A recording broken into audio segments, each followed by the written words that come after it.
The pit stop is vital to every race team's success. Pull off the track, let your team go to work. Outside, clear. Change all 4 tires, fill the fuel cell, and make needed adjustments, all in 8 seconds or less. You know, I've been an IndyCar fan since I was a little kid for decades, and I can never remember a season, just finishing this season, I can never remember a time when there was more movement, more rumors, more uncertainty than this year. This is the craziest thing about silly season. This isn't silly season. This is insane, crazy season. And we're going to talk about it today. We've got some great guests. We've got a great Indy Next driver. Will be an IndyCar driver soon, but an Indy Next driver. Did really well this year, had a first victory and finished third in the points, and that is Loki Hughes will be our guest. And then to really delve into the craziness of what's going on in IndyCar right now, we'll have the beat reporter for the Indy Star, Nathan Brown, who is, by the way, the most read IndyCar reporter in the nation because of the media team he's hooked up with. Nathan will be on, and we'll try to sort some of this crazy stuff out. But crazy, shocking rumors today came out, which is unbelievable, that Verizon may be pulling sponsorship. I can't believe it. They've been around so long, but that's what's in the rumor mill right now. And wouldn't it be funny? Wouldn't it be a surprise if Verizon followed Will Power and left Penske and went to Andretti? I mean, that would be just. I mean, the poetic justice there would be amazing. So we don't know. We don't know what's going to happen. Could happen. We don't know for sure. We'll talk about it. We'll talk about Verizon. We're going to talk about Prema today. We're going to talk about NTT leaving McLaren after next year. And the big story, engine-wise, just reported late last week, Honda would not make a commitment to stay with IndyCar beyond 26. We'll talk about that as well, because I remember well May 2023 when Honda announced they're going back to F1. And I said to myself then, well, kiss IndyCar goodbye. I can't imagine. Now, maybe, I hope I'm wrong. I have no reason to, I have no proof. I have nothing verified. I hope I'm wrong. But listen, Honda started in F1. Honda, among all car companies, has said over the years that they are a racing company who happens to sell cars, unlike any other manufacturer. And they have a rich heritage in Formula One. The fact that they're going back in 2026, and to think that they're going to try to maintain an F1 program and supply all the IndyCar engines that they do, I think it's a stretch. But we don't have anyone else. I mean, unless, of course, Roger doesn't call me and tell me. But if there is somebody lined up other than Chevrolet, it's a shock to me. So, yeah, there's a lot. There's a lot going on. We're going to talk about that. We're going to talk about the empty, at least potentially empty driver seats in IndyCar, and there's about 8 of them, all unconfirmed. We don't know. We have other than Power to Andretti, we really don't have anything else solidly confirmed in terms of drivers exiting. Uncos could have 2 empty seats. We don't know about that. Foyt definitely looks like, well, not looks like, definitely empty seat because they got to fill the spot at Penske, and they already have David Malukas signed at Penske. So Foyt will be looking for a driver. Rumored Rinus VeeKay going there. All kinds of. I mean, it is honestly the craziest post IndyCar season I've ever experienced in all my years of being an IndyCar fan and participating. Anyway, we've got a great driver right now with us. He's got a long career, as young as he is. He's got a fabulous career and moved up to Indy Next. He's driving for Andretti and did great. Won a race, got some podiums, finished third in championship. He's moving, and we're excited to have him. I want to welcome for the first time Australia's own Loki Hughes. Loki, how are you? Hey, I'm good. Thanks for having me. Thank you so much for coming on. What a thrill to have you on. We got a chance to watch you this year and see you a couple times. It was a lot of fun. How long have you been in the United States? What year did I move here now? Beginning of 2022. So Okay, so you have a while. yeah. No, it goes by quick. Especially when you're enjoying it and working hard to move up. At this level, you're always Sure. thinking about the next season. So Sure. yeah, it makes time go by pretty fast. So was it much of a culture shock for you to come over here from Australia? Yeah, no, it definitely is. It's interesting moving to the US because obviously it's kind of like the center of the world. And you watch American movies, American TV shows. It's you grow up and it's the same language and everything. And I'd been here on holiday as a kid, Yeah, so yeah. it was a culture shock a little bit, but a lot of it was already known. But yeah, no, definitely a little bit different way of life here. Yeah. About the only thing I know about Australia, I've never been there, always wanted to go, is Outback Restaurant. And we went to a game reserve a couple weeks ago. We actually saw kangaroos. That's about Oh, it. wow. That's Yeah. and willpower. That's all Yes. I know about Australia. Hey, Yeah. let me just go over. You have an impressive resume. I mean, it really is. You started, as a lot of folks do, in karting in Australia. You were in an F4 championship run in Australia, and your first year, 5th overall, rookie of the year honors, impressive. Next year, still in F4 in Australia, 3 wins, 2 poles, 11 podiums, and you ended up being vice champion that year. You took off for COVID, which a lot of people did. You came over here in 22, Jay Howard Racing and Development, and 6 wins, 2 poles. Championship. That's pretty good. 23, you're in USF 2000 and 2 poles, 8 podiums, 3rd in the championship, rookie of the year honors, quite impressive. Then you moved up to Pro 2000 and let's see, 5 wins, 4 poles, 11 podiums, championship, rookie of the year. Were you a turn 3? Yep. Okay. Oh, we love Peter Dempsey. Yeah, Peter. One of our favorite. He's one of the best guys in the sport. He really is. He's a super guy. He is. And a very well ran team as well. Yes. And then you announced that you were coming over to Andretti for U.S. championships, and then here in May of this year, you had your first win at my favorite place in the world, the Indianapolis Motor Speedway on the road course. Quite impressive. You've won a lot of races. Yeah. I mean, I'd like to win more, but Sure. but No, I get it. No, it's been good. So this year was tight. I mean, you had a lot of Dennis Hauger was almost Alex Palou like in some ways with his season, but you stayed close, second or third the whole year in points, and ended up third. Nothing to be ashamed of. It's a great season, right? Particularly, that's a big step, right? Indy Next cars from Pro 2000 cars. Yeah. How big of a step was that for you? It was, definitely the biggest step I've ever taken in my career. It was a lot bigger car, a lot faster car, a lot more downforce, just a lot. The engineering wise, what you could do was a lot bigger as well. So. As a driver talking with an engineer, there's just a lot more stuff we could do. And it was a good year. It was battling for the championship for, till close to just after the halfway mark. And then the second half of the season didn't go too good. But, the guys I was racing with have a lot more experience. Yeah. Dennis did a really good job this year. But he, came over from F2 in Europe with tons of experience. Sure. That's a lot. That's a big advantage. Yes, yeah. So, just tried to just develop myself as much as I can, and hopefully come back next year and win the championship. That's the plan. Do you remember? I'm sure you do. Do you remember your first test in the next car, and what was your reaction the first laps that you put down in the next car? Yeah, I do. It was at the Chris Griffith test at IMS, and.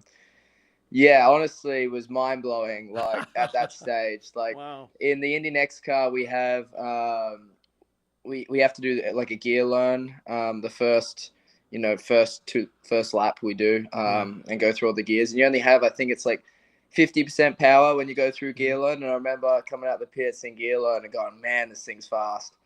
And then I switched it out of gear alone, and I was actually scared for a minute. Yeah.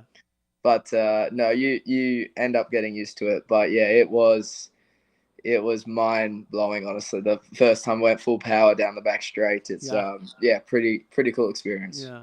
I mean, there's a difference, but between USF 2000 and Pro 2000, not that huge of a No, jump, yeah, right? exactly. But you get into a next car, it's like, wow.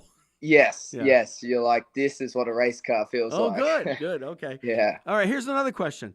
Not everybody gets to drive for a team like Andretti. Again, Peter Dempsey, Turn 3, love him, great team, solid, good performing, but it's not Andretti. How No. much of a difference was it for you now to step into that team and that driver's seat? How was that for you? Yeah, no, I mean, every team I've ever raced for up until this year, I've had like a very family environment. I've stayed at the team owner's house, hung out with the team owner, go to dinner with them most weekends, Yeah. Know everyone's name. And signing with Andretti, first of all, is the name and, such a special team to be driving for. But then you go to the shop and there's, 100 people, rather than, what I've been used to. So it's, that was definitely a bit daunting. But then you sort of just focus on the Indy Next side of things and just, the little crew we have just to, run our cars there. And then it kind of felt a bit more like a family again. But it was very special. And it was something from the moment I came to the US, I had my eyes on. I was like, when I, go to race Indy Next, I want to race with Andretti. And it was pretty cool to see that come, to happen. Yeah, it is. But it is between culture shock of the United States, which probably wasn't a big deal for you, but certainly team wise, it's a. So what do you have? Do you have a support system here in the U.S.? I mean, how have you done with new relationships and folks you can hang out with and stuff? How's that going for you? Yeah, no, it's definitely been different. Like when I came over here, I literally didn't really know a soul over here. So I literally got off a plane, didn't really have a place to live at that point. Actually, Jay got me to live with Spencer Piggott at the time when he was here. So IndyCar driver. So that was pretty cool. And I mean, every relationship I've made over here, I've kind of, made myself, which is cool as well. It's like you grow up. My parents have only come over like 2 or 3 times in the years I've been here. So, it is cool to kind of be like, oh, well, like all these people, I've built these relationships, and it kind of feels stronger because of that. Yeah. But now I've started to, especially in Indy, create, a network of friends and everything, which has been really nice. And it's, helped the homesickness and all that sort of stuff. Because when I first came over here, it was definitely a little bit lonely. Yeah, gosh. When you won your first race at Indianapolis, how did that feel? Yeah, that was pretty special. Just to like, I honestly couldn't really care where it is. You just want to get that race win. Get the win. But the fact that it happened to be there, it definitely feels special, and it feels like, I don't know, winning there. It's like almost like, oh, you're meant to be doing this because it's just, a big confirmation for you. Yeah. It's a very special place, and I hope it looks after me in the years to come. That's for sure. Yeah. Well, I know when I go there, I try to get there as often as I can. When I step on the grounds, I feel like I'm moving into a different realm. Yeah. And I just, there's only 2 places on earth when I go there, I feel like I'm being transported back to my childhood. I feel that way about Indianapolis. I feel that way about Fenway Park in Boston, where the Boston Red Sox play, because I've been going there since I was a child. And it's just a different place. Now, you said you tested at the Chris Griffith test, right? That was my first. Was that the first time you were at Indianapolis? No. So first ever time I was in, I drove around IMS, was obviously road course. Haven't driven the oval yet. Was the Chris Griffith test for USF 2000 in 2022. And actually at first when I drove the track, I, loved being there, but I did not like the circuit. Yeah, I've And heard that a lot. That's why they stopped racing F1 there again. Yeah, Other than their first time, all their tires fell apart. But I mean, that was a small problem. Yeah, and actually, I didn't really think the track suited me and stuff. But honestly, since then, I've never raced a race at IMS and not finished on the podium. So, wow, yeah, really she's been good to me. I mean, when you first arrived there, so 2022 was the first time you got there to Indianapolis to the track. Yeah. Yeah. Did the gravity, the magnitude, the history, how did that feel? Did it were you aware of it as you entered? I mean, Yes, yeah, no, for sure. It was super special. I mean, I'm a bit of a nerd when it comes to the history of motor racing. So it was definitely very special, and just, everything's raced around there, whether it's obviously Indy 500 is the biggest race in the world, but, you walk through the museum and obviously, NASCAR's raced there, F1's raced there, MotoGP raced there, like I couldn't imagine ripping a bike around there. But just it's, I know it's so special to think, they've been racing there for over 100 years, it's crazy. Yeah. Very few places have that history. Yes. So what is it when think back now? You're in Australia. What is it that first attracted you to racing? Why not soccer? Why not? I don't know. They play cricket in Australia. Why? Why motorsports? Why racing? Yeah, so I don't come from like a motorsport family or anything, and honestly, growing up at school, I played, depending on what season it was, I played every sport, whether it was rugby season or cricket season, and I honestly glad that I had, 10 years of that before I got into motor racing. So I kind of feel like I had a life before racing. But yeah, the racing bug just started honestly on holiday. Went to a go-kart track on holiday and just kind of like driving around, and then kind of was like, oh, what's this? And, then kind of got into Formula One and absolutely loved Formula One. And, I'd be 10 years old, searching up videos of Jim Clark and Jackie Stewart, and other 10-year-olds, didn't really care. And yeah, I've just loved racing ever since. It's all I've thought about. It's all I've cared about. It's really the only thing I'm good at. So yeah, I mean, it's, there's nothing more. It's so good to hear that. It's so good to hear you say it. And I've heard other people say that as well. I mean, I thought that was going to be my life, but I ran out of money. Yes, which is every driver's biggest concern. I left Skip Barber, and I thought the next stop was Indianapolis, and it didn't quite work out that way. So, good season, solid season. Of course, you're very competitive. You want to win. You want to be the champion. So third, all right, fine, it's good, but you're not overwhelmed or joyed with third necessarily. What did you learn this year that will help you go? Specifically, which tracks do you feel like you gain the most knowledge or skill that will help you next year in the same series? Yeah, I think definitely the ovals. Like, I've never raced so many ovals in my life, and proper ovals, fast ovals. So, big learning curve this year on the ovals, and then honestly, just the car and the tire, the Firestone tire, and the Indy Next car. It's just different to what I'm used to. So, just learning how to extract the most out of that, and kind of what I need from the car. That's kind of the biggest thing. I won't say too much, but yeah, it's just the little things driving wise. So at this point, what's your favorite track? Favorite U.S. track? Road America for me has always been my favorite. I love that joint. Yeah. Probably and then followed by the IMS road course. Really? Wow. Yeah. Okay. Yeah. I kind of like anywhere where you have success and like you feel good there, and those tracks have always been good to me, and they're fun to race. They're fun to drive. It's there's some tracks. Where was your first oval test? First oval test was Lucas Oil. Yeah. Yeah, which is a bit of a different oval to the ones that we race at now. Right. But yeah, that was definitely a very daunting experience. Yeah. Yeah, you Yeah. think What did you think? What was your first thought going in an oval in that car? it's just like this is just crazy. Like Really? you just like you think like growing up doing road courses your whole life, it's all I've ever done. You think you guys, the top blokes, you're like, oh yeah, we're the guys. And then you hop on an oval and you're like, man, like this thing's hard. It's not like two corners like you thought. Like this Right. thing's hard. Right. Especially to get everything out of it on the oval.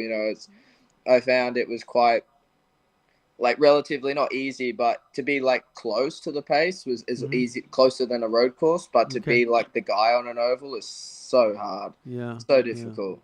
You have to be so on the edge. The setup has to be right. A lot goes. So it'd be great to get an oval win next year. I did. I got one this year. Oh, you did? Oh. I won Gateway. Oh, okay, good. Wow, I'm sorry I didn't get that. All right. Yeah. Well, that's good. That's good. So you're good. You got that under your belt. You don't have to wait. Yeah. That was the first. one, It's too bad cool. because they don't race the next car as a former Lights Car at Indy anymore. But it was Peter Dempsey. In 2013, I was there. Had the best win ever, the closest finish ever, the most exciting finish ever in the Freedom 100. I mean, it was crazy what he did. Yeah, no, I remember watching that video before I even raced for Peter, and it's insane. I was pretty happy to get the second win this year as well, so then I could rub it into Peter that I have more Indy next wins in him. Hey, we're talking with Loki Hughes. Loki, hang on just a minute. We're going to go to a break with one of our sponsors who we want to show a little love to, America's Christian Credit Union.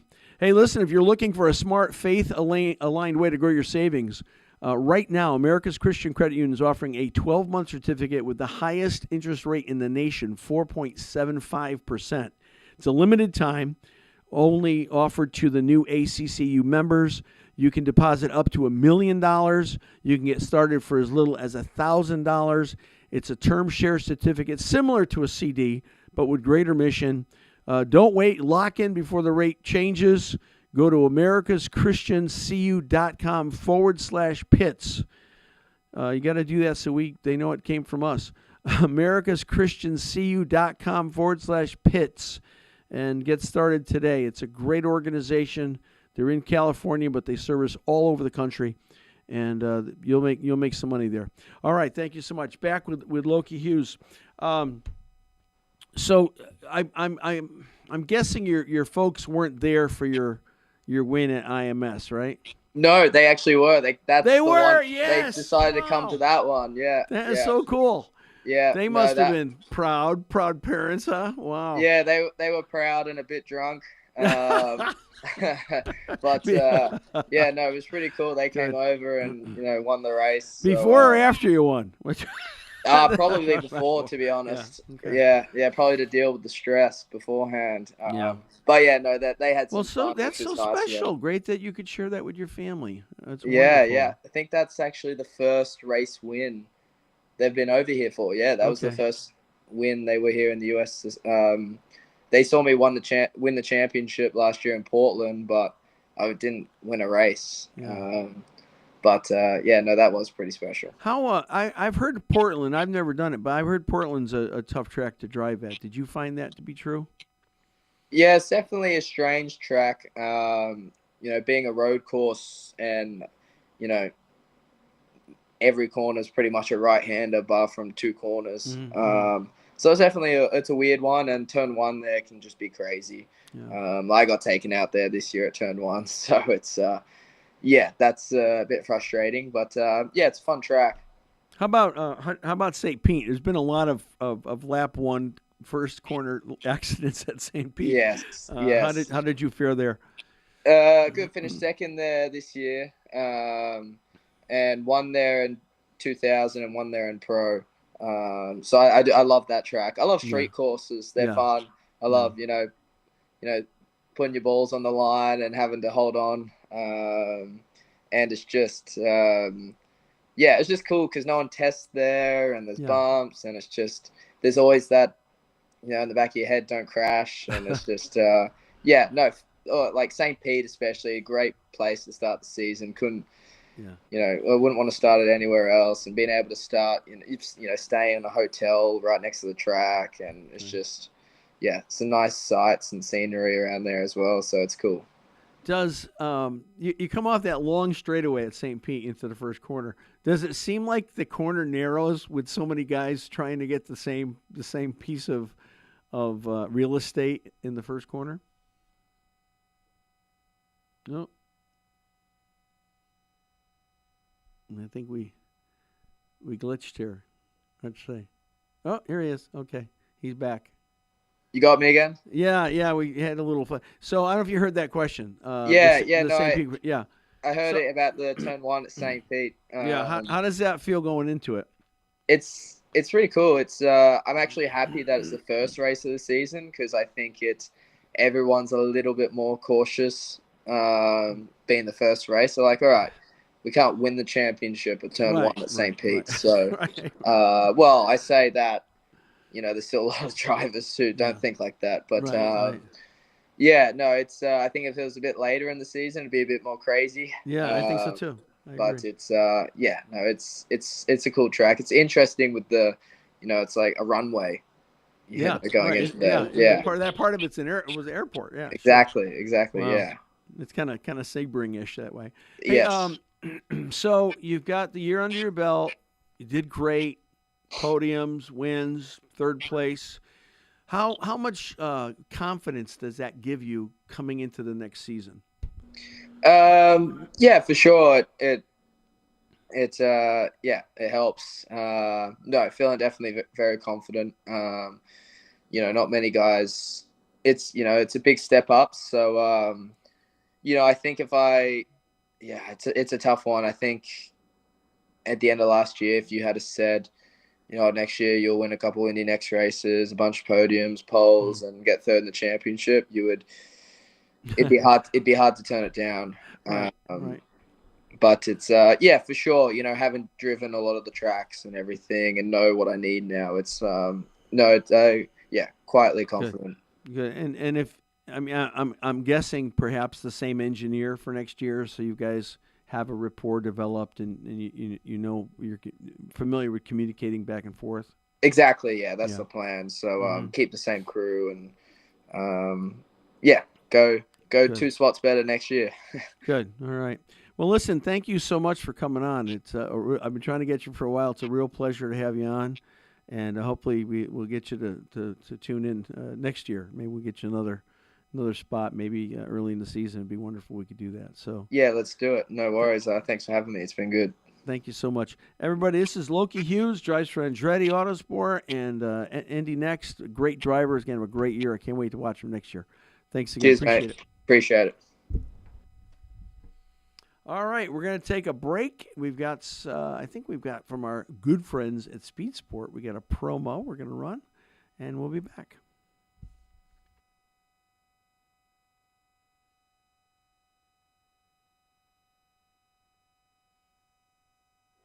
Non-stop racing action is happening this weekend on Speed Sport 1. On Friday night, we'll have IMCA racing with the Salute to Veterans Tour. On Saturday, it's Wing Sprint Cars with the Western Sprint Tour Speed Week.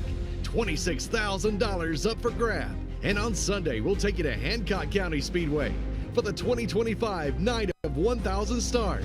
It's all free to watch. Go to speedsport1.com for details and viewing options. Out there. Hey, Speed Sport. Speaking of Speed Sport racing fans, if you want to stay plugged into the action, only one place to go, speedsport.com, speedsport1.com. Breaking news, in-depth features, great coverage. They do hundreds of thousands of live events, whether it's IndyCar, NASCAR, dirt track, drag strips. They're the official broadcaster of the IHRA, which is very cool. Watch a lot of races there. Don't miss a lap. Go to speedsport.com, Speedsport1 TV, speedsport1.com, and you'll find it all. They also have a new channel that's a subscription-based channel, which is Speed Sport 2. So we're very grateful to be partnered with Speed Sport, and we're thankful for their partnership and trust in us. All right, we're going to wait for just a second for our next guest. I'm excited about him. I'm excited about talking about what has been the most, crazy, a silly season. This has been the most chaotic, and so soon. It happened immediately, just like Nashville checkered flag, and boom. I mean, it was already tense because we didn't know what was happening with Will Power. We're waiting for that shoe to drop. We knew a lot of things after that would come and fall, but to not be certain about it and to not know for sure, and then so it was. It's been an interesting time. I also want to encourage you to stay tuned after our program. I'm going to jump over and go into another program co-hosting Race Central Unplugged with the legendary Kurt Hansen. That's on at 5 p.m. Eastern Time. Kurt's coming to us from Colorado, so he's on Mountain Time. But you can get that at his website, racecentral.live is his website, and that's where it is. It's also on, I think, Facebook too. Is Alex on Facebook as well? Race Central Facebook page. But it's right on his website, so you can go to racecentral.live for that. And I'm his co-host. I get to co-host. And it's a much different program. We don't have guests. We just talk banter back and forth about we're talking a lot about IndyCar. We're going to talk about NHRA this week. We're going to talk about some news in NASCAR. And we'll touch on silly season as well with Kurt. So that'll be great. But there's so much going on in IndyCar. And there's empty seats right now, and I'm just going to look at my phone notes here. I mean, it's possible that there's 2 empty seats at Dale Coyne. Certainly, we know Rinus VeeKay not returning. He's already said that not returning to Coyne next year, and there's some question as to whether or not Jacob Abel will make the cut. And so there could be 2 seats there. There's a lot of rumor surrounding the European team that came over, Prema, this year for the first season. I mean, things from needing 2 drivers. We're not sure if Callum Ilott is staying, and rumors he's going back to World Endurance Championship racing. And there's some concern as to whether or not Robert Schwartzman, the Indy 500 pole winner, the rookie pole winner, whether or not he's going to be there. So there could potentially be 2 open spots at Prema. But even more shocking, they may not even stick around. We're not even positive that they're going to even be here. So that means there's a team maybe for sale. No charters. They came in with no charters. How does that work out? There was also talk about them having a technical alliance with Uncos. So that's kind of a surprise. We don't know what's happening there. So we're not sure. We're not positive what's happening with that. AJ Foyt Racing likely will have an empty seat. I think it's pretty sure that Santino Ferrucci will come back. But what about David Malukas? David Malukas, although racing for AJ Foyt, is under contract to Penske. Now, with Will Power gone, it would seem likely that Malukas, little David, would move over to Penske. We're not sure about that. And we're not sure about Uncos Hollinger. We're not sure what's happening with that situation. Connor Daly, will he keep a seat? Will he be gone? I reported last week that I had heard, couldn't confirm it, that Stingray Robb was potentially in jeopardy. That looks like more true now than it did last week. More true that. Anyway, joining us now, the probably one of the, if not the most widely read IndyCar reporter in the nation, works with the Indy Star, and he's been a guest before, and we're happy to welcome back Nathan Brown. Hey, Nathan. Hey, guys. Thanks for having me. Is that true? Are you the most widely read? I read that somewhere. You're the most widely read IndyCar reporter in the country. Isn't that cool? I can't confirm that. Okay. It is really cool to, obviously I work for the Indianapolis Star specifically, but our newspaper being owned by Gannett, which also owns USA Today and hundreds of newspapers around the country, means my work can pop up in lots of places, which is really cool. So that would be cool. I would be really impressed if I wrote an article that was in USA Today. I was like, wow, that's cool. That's nice. All right. I made this statement earlier in the program. I've been an IndyCar fan since I was a little kid.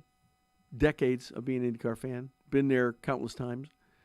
I don't ever remember as an intensely chaotic moment as there's been in IndyCar as there's right now, in terms of what's going on with drivers, what's going on with teams, what's going on with sponsors. So what can you tell us? You've got the inside track to most of this. What can you tell us that's confirmed, other than we know Will Power is going to Andretti? What else can you share with us? Yeah, I mean that couple days stretch last week that was long expected, but still until you see those things, in terms of Will Power parting ways with Team Penske, and then Colton Herta being announced as Cadillac F1's first test and development driver, with what I would expect would be an F2 program for 2026 on the way, and then Will Power slipping into his seat in the number 26. Those were things that we came away from Nashville Superspeedway on Sunday certainly expecting, but still nice to have those confirmations. But we're still waiting on some of those next big puzzle pieces to fall. I feel like the belief, all around the paddock is that David Malukas will slide into Will Power's ride at Team Penske for 2026 in the number 12, and then that would open a spot for the second ride at AJ Foyt Racing, which seems logical that Rinus VeeKay would slide into that. It just really seems like the only logical place that he would end up after leaving a ride at Dale Coyne Racing this year, where he performed very well, was on a podium, competed for a spot to be top 10 in points, though he ultimately just finished a little bit outside that. And then at that point, if those things do come into play, really the entire grid, save Dale Coyne Racing and Juncos Hollinger Racing, and then the status of whether Prema will be on the grid next year or not, are the remaining silly season pieces that we would still have in play from a driver standpoint. I mean, it would be a lot of people would be upset, particularly if Connor Daly didn't retain his position at Uncos, but I know there's got to be a money issue for him. Also, I heard last week, and I said this on the show, and I said it was not confirmed, but through the whisper mill, I had heard that there was a big question on Stingray Robb staying at Uncos. So there's potentially two empty spots that could be taken. Dennis, I know when it was announced last year, it was explained to me that Stingray was on a multi-year deal. Now, we all know that multi-year deals can mean lots of different things, and ultimately, where you finish in points from a performance standpoint can do a lot for that too. I believe, if memory serves me right, Stingray finished outside the leader circle this year in what was largely a pretty tough season for him. So that's definitely not where that team wants to be, although he does, it's pretty well understood that he also brings the larger sponsorship package that any single driver does on the grid. So there's Dennis Hauger had a fantastic, not quite Alex Palau type year, but he had a great year in Indy Next. It would be hard to imagine he wouldn't end up somewhere. Yeah, I would expect him, certainly expect him to be on the grid. Dan Taurus, the CEO of TWG Motorsports, has said as much multiple times, that they are, efforting and expecting that Dennis would be on the grid next year. Dennis, of course, was an Andretti Global Indy Next driver this year, and it's widely expected that the team is likely to do something similar that they did with then Indy Lights champion from 2021, Kyle Kirkwood, where they sent him to run his rookie season with AJ Foyt Racing in 2022, and then brought him back to the team for 2023 and beyond when there was a seat that opened up.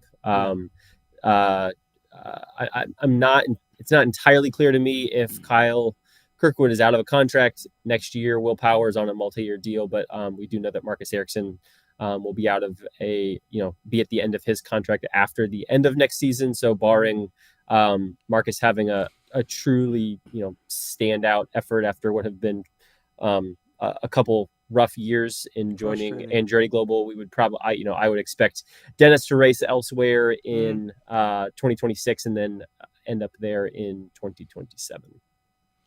So then Hauger's got to go somewhere next year. He's not going to do the lights program again.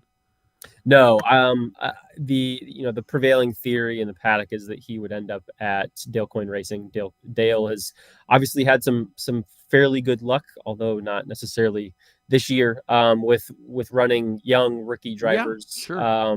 He told a small group of us when we were at Nashville when they were unveiling the livery look for the number 18 car for the finale, as well as the whole 2026 season, along with his new primary sponsor deals, that he had a cool moment in Milwaukee where, not long before the race started, was just walking up the grid and had Alex Palou and David Malukas on the front row, both drivers of his not too long ago. Right. So he said that they would be likely to bring in a young driver, of which Dennis would fit the mold of, and then an experienced driver. The two most logical, I would say, in those positions would probably either be Linus Lundqvist, who's only ran one full season last year, was Rookie of the Year with Chip Ganassi Racing, as well as Romain Grosjean, who ran his rookie IndyCar campaign with the team back in 2021 in a partial season campaign.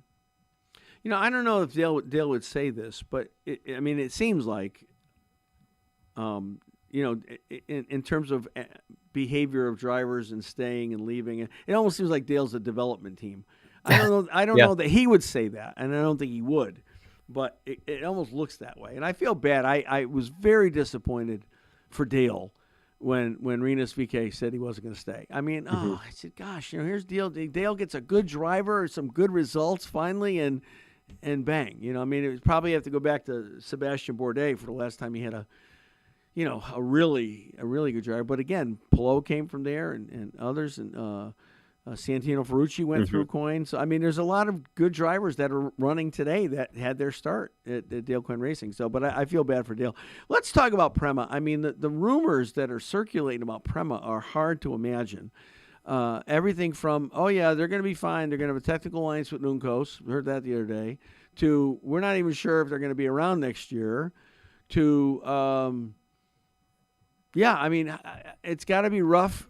Callum Ilott apparently is already scheduled or pointing toward WEC sports car racing, going to there.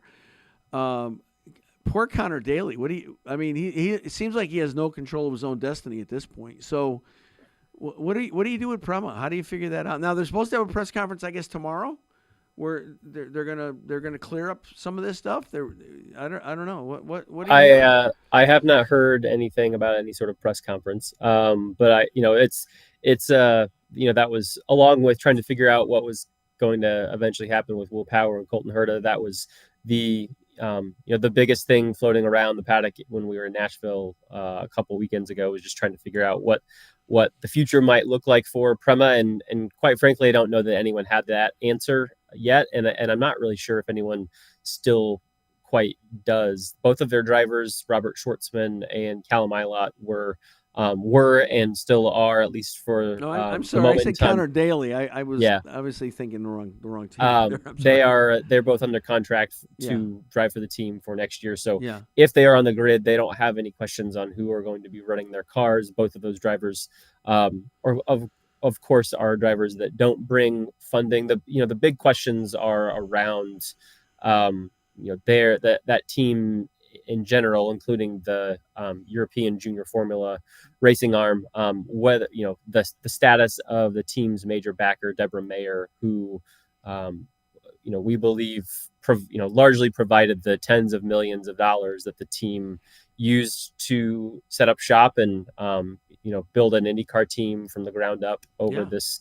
last year. They announced that the program was coming in, I believe, April 2024. There were some, really substantial talks going on the previous offseason. So between 2023 and 2024, and then they secured at least nailed down a shop space in, I think, July or August of 2024, but weren't able to truly move into that space and have it all truly ready for the team until this past winter. Didn't get out on track until January. And really, when you consider all of that, I think at least put together some pretty impressive results, particularly at the end of the year with Callum Ilott. His last 5 or 6 races with a handful of top tens. Robert's a pace that he showed on ovals. Obviously, his pole at the Indy 500 made a massive splash. I don't know that you could have asked for anything better from that team this past season. But the questions really are, will Deborah Mayer's funding continue in any way? How much of what she either promised or actually gave the team in order to get this program running has the team already burned through, and will they be able to either land some sort of other backer, or, as you mentioned, align with another team from a funding standpoint, or be able to just find the more traditional sponsorship money that most teams run off of to be able to keep the doors open and continue working towards an appearance on the grid at St. Pete in 2026. I mean, you have to really go back to think of anybody that did what Prema's done, just kind of like show up. Mm-hmm. I think you got to go back maybe to Carlin. I mean, and again, they had a long European history as well, like Prema. But I mean, it just doesn't happen. Most they don't just show up with a 2-car team, just like add water, So I mean, it was a pretty impressive thing that they did to establish a team and get cars on the grid and do, as you said, perform how they have. But I wonder if, did the funder, did she think it was going to be only a 1-year commitment of providing funding, and then expected them to put a commercial department together that would have brought in sponsors? I mean, has there been any talk of that? I mean, they haven't had anybody on the cars at all. Yeah, certainly I have to think the expectation was that they were going to hit the ground running here and be able to find sponsors to help bring it, to just help add additional funding to the team. The cars side pods were largely completely open for the majority of the year. They even for the 500. Yeah, 500 they had some sponsor stickers here and there, but very, very little to speak of when it came to that. So I'm sure there's some portion of that. There's also been talk of some confusion on who knew that they weren't going to own charters when that was confirmed, and kind of the talk around that. They obviously came in or announced that they were coming in at a time where IndyCar's charter program was coming together. There's been some talk around the paddock, though not confirmed, about whether the very, very top folks at the team, Deborah Mayer included, understood that they wouldn't have charters, or when she found that out, or what that communication was. So there's some uncertainty to that as well. But ultimately, if they don't either land some sort of outside funding source, or if what has been speculated upon for months and reported in some cases that she no longer plans to provide that funding, then it will be really tough for them to continue on as they did this year. Gosh, I mean, it's just hard to believe that you would take on that big of a goal. I mean, starting a team from scratch, and I mean, I don't know, and I don't know if anybody knows, but the number that I've heard most frequently quoted was a $40 million investment. I've heard anywhere from 40 to 60 million. Gosh, that's like to race cars. Okay, well, I would, sure. Hey, if anybody's out there, we'd like, we'll take half of that, 20 million, 30 million. We'll do fine with that. Thank you. Anything, let me just go back to Connor Daly and Uncos. So, Connor's always had a tenuous position almost anywhere that he's been, but did a great job, had that great performance in 24 for Uncos, which kind of brought him back 25. Then he had a sponsor, then he didn't have a sponsor. The team had a sponsor, lost the sponsor 25. But showed some promise. Did a good job for Uncos. And now to think that, again, he could be looking for a ride. It's hard. Gosh, it's so hard. As I look at that situation, I think ultimately what happens with Connor and whether or not he is at that team next year, I think will say a lot about what that team's ambitions and goals are moving forward. If you keep him in that seat as a driver who is one of the best on the grid at being able to actually go out and find his own unique sponsors, cultivate those relationships. You have a handful of drivers on the grid who have, some levels of funding from their families or friends, and then some other drivers who have built long-lasting relationships with a bunch of different companies, like Graham Rahal, whose presence in driving that car at RLL is really pivotal for some of those deals that they have as a team. But Sure. Someone like Connor, who admittedly has floated around the paddock to quite literally just about every single team on the grid, save Prime by Chip Ganassi Racing and Team Penske. It's an admirable job of what he's been able to do. The last race of the year, to have a major band in All American Rejects as the sponsor on that car, and that came out of an introductory conversation at this year's Indy 500 that then turned into getting the band's lead singer to come to a race at Laguna to then have dinner with Connor, and they crafted this business plan to have the band appear on the car at Nashville. Does a really, really great job. He's I think he drove the car to somewhere around 18th in points this year. I don't have that right in front of me, but somewhere around that, and had some really solid performances, including the 5th place finish at Nashville to finish off this season. Had another couple races that looked like they were going to finish right around there and didn't quite get those results, but he's more than proven what he and this team in general can do on ovals. They've still got a ways to go to figure out some of that road and street course performance and keep that consistent. But I do know, just from listening to Connor's podcast every single week of the season, that there were a handful of things either out of his control or sometimes maybe even out of the team's control that held back some better performances there. So I don't think there's any reason why, if they stay together, why in the best of circumstances they can't be a top 15 in the series, which might not have been a whole lot to write home about 5-10 years ago. But that is, when you consider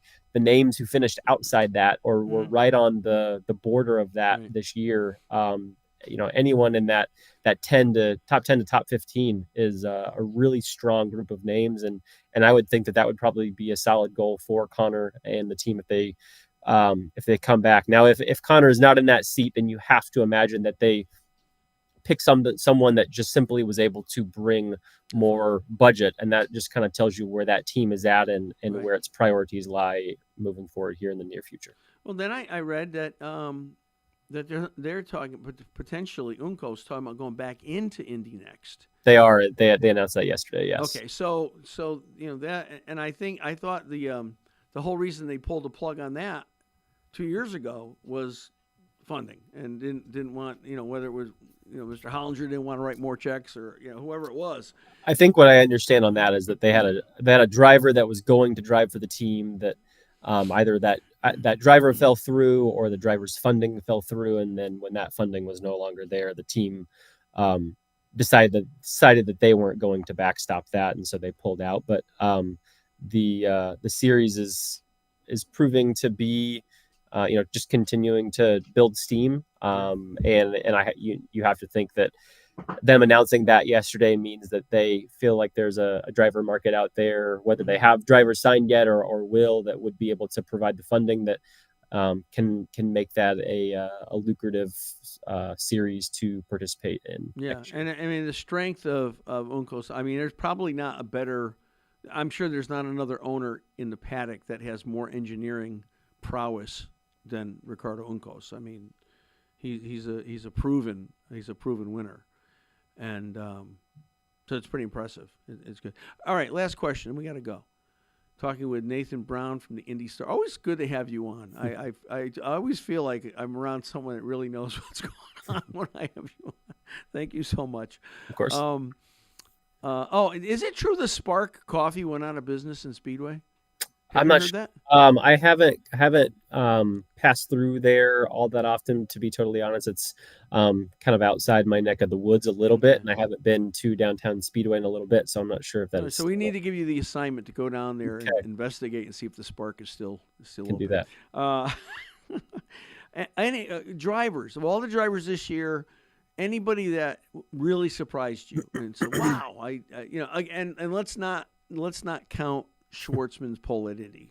Sure. I mean, we can eliminate Schwartzman's pole at Indy, or even I don't know that there was anyone out there that thought that Alex Palou was going to go win 8 times and log whatever it was, 13 podiums that he had this year. I think maybe not. I don't know that I would use the word surprised, but I think impressed. I think Arrow McLaren as a whole, what they did with Pato O'Ward and Christian Lundgaard, who could have theoretically finished third had he not had a mechanical failure end his day at Nashville. I think both of those drivers, though, they ultimately finished, as the entire series did, a good ways behind Palou. I think the improvements that Pato and the number 5 team did, in particular, with eliminating the bad days or making those bad days less bad, I guess I would say, on track, was just another step that they needed to take in order to continue to be able to try and ultimately seriously contend for a championship down to the last race of the year. Pato was, I think, still alive in 2021 for the championship, though it was a bit of a long shot and has not been there since. They'll ultimately need to be able to win more races, though. Kyle Kirkwood won 3 races this year, and no other driver won more than that other than Palou, and T. Penske won 2 of them, Andretti won 3 of them, and Arrow McLaren won 2, and I think Ganassi probably won all the rest. So ultimately that team will need to be able to win a little bit more, have even better bad performances, but both of those drivers took some solid steps. Christian Lundgaard really showed out and took a step in his oval racing performance, I think, in year 1 at that team, and really was strong in just about every single road and street course race. And so I think if that team stays on that trajectory, if they can have 2 drivers that can seriously contend for championships, the more opportunities that they can both have to finish ahead of Palou in races where he's not running away with the victory, that will ultimately be the way that team can contend for a championship is having 2 drivers that can attack Palou rather than just one. Yeah, no, great. Nathan, so tell folks how they can follow your writings on social media, podcast. Talk about that for a second. Yeah, so I'm on Twitter. My handle is @by_Nathan Brown. All of my stories that I write you can find on IndyStar.com. My podcast that we have a little bit less certain or consistent of a taping schedule for that here in the off season, but my co-host and Joey Barnes and I will have a handful of podcasts this off season. The next one that we will probably have, you can look for shortly after the 2026 schedule is released here, hopefully within a week or 2, and then we will hopefully tape a couple other episodes this off season, just kind of either taking broader looks at some things that stood out to us in 2025 or expectations for 2026 or any other major IndyCar developments that we see before we have teams starting to head down south to St. Pete in late February. Yeah. So good to have you on. Thank you so much. I really appreciate it. Nathan Brown, Indy Star. Have a good rest of your weekend. Hopefully talk to you soon. Thank you. Thanks for having me. Okay. Hey, we've got the original motorsports disruptor out there. That's right. Kurt Hansen should be. We want to talk about Kurt's program here. We got Kurt out there. We do. Where is he hiding? There I am. Hey, yes. Disruptor. So How are you? I'm good. You're Disruptor 1A. Disruptor 1A. I have the 1A designation. Okay, yes. Good. I like yes. that. I can think of worse things to call you, but I'm not going to do that. Thank you. Appreciate the deference. Yeah. Well, hey, so we're coming on with your program, Race Central Unplugged, which people can get on your certainly on your website, racecentral.live. Also your Facebook page, Race Central. That's for sure 2 spots YouTube, where they Race can Central watch Media. YouTube, Race Central Media. Yeah. What are we going to talk about today? A lot to cover. A lot of stuff going on. I was surprised when I talked to you this morning. Well, I'm not going to give it away. Okay. But I do have I do have a couple comments. I really agree with a lot of the stuff that Nathan said. But I don't know. I've had Ricardo Juncos on my show. He's an Argentinian, Actually, he and I shared a lot of good restaurant conversations that I've been to in BA, and he is from there. Fascinating guy. Mm-hmm. The only thing I can think about them going to Indy next, which I hate that name, by the way. Yeah, I do too. Yeah, there's nothing wrong with Indy Lights. You should have left. Yeah, that was weak too. It was you like, think so? Yeah, Oh, it's I like you liked want a it. martini. No, I want a martini light. Dirty. Yeah, martini. it's like a dude ordering a sea breeze at a trendy bar. But I'm not a sea breeze guy. I've never had one. So. I think what they're trying to do. Yeah. Ask any woman you know, they've had them. Yeah, okay. Or white wine spritzer. What I'm assuming, and from my years being around the sport, they're going to look for two paying drivers to pay their way. 100%. Yeah. I agree. Yeah, they're looking for two paying drivers. I mean, Stevie Wonder can see that. Yeah. And we'll also we'll talk about me nailing the Colton Herta. Yeah. Oh, you were right. Said. You were so of right. course I was can't right. believe it. Well, that's why you're the disruptor. That's right. I was stunned. Yeah. No, you called it. You called it. And then the and don't give it away yet, but the Tony Stewart breaking news. And Right. I tend to agree with you on your summation, if you're a lawyer, about that deal. NHRA coming off a great Indy Nationals. Great season. Great season already. Yeah, IHRA too is really trying to make some noise, and They're coming on. that's a good landing ground for people that quite aren't there yet, either driver wise or money wise. 40 to 60 million for IndyCar team. That's just chump change. Sure. But it's in your mattress. It's underneath one of your mattresses at home, Kurt. Yeah, right now it's actually in my back pocket right here. Yeah. one big check. That's okay. I was gonna say it's a big wad. Yeah. Whoa. But I think the Tony Stewart thing is cool. This championship, as they go now into the countdown this week, I think I can't remember where they are, but I'm sure I will by the time we start the show. But a lot of storylines there, and IndyCar continues to, stay in the headlines. We'll talk about that, obviously. And no live show for me this Friday on Race Central Radio on ESPN Radio here in Denver, and you can stream around the country and around the globe at racecentral.live, the website that makes you smarter. Well, I'm going to be bad. I'm going to be mad if I go to tune in and you're there, and I'll say he just said that, so I couldn't get on the show. That's why he said that. They wasn't going to do the show, but then I go to listen Friday, and you're on. So I have a motorcycle I just bought coming, and then I'm racing. On the 26th, but we'll get you on there. Disruptor Light. You're like a Bud Light. The Disruptor Light. I like Disruptor that. Light. Yeah. Disruptor Light.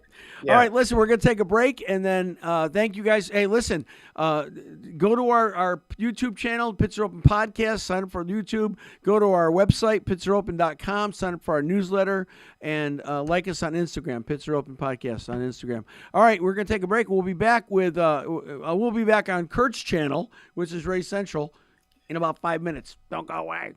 Okay. Thanks, Scott. All right, guys.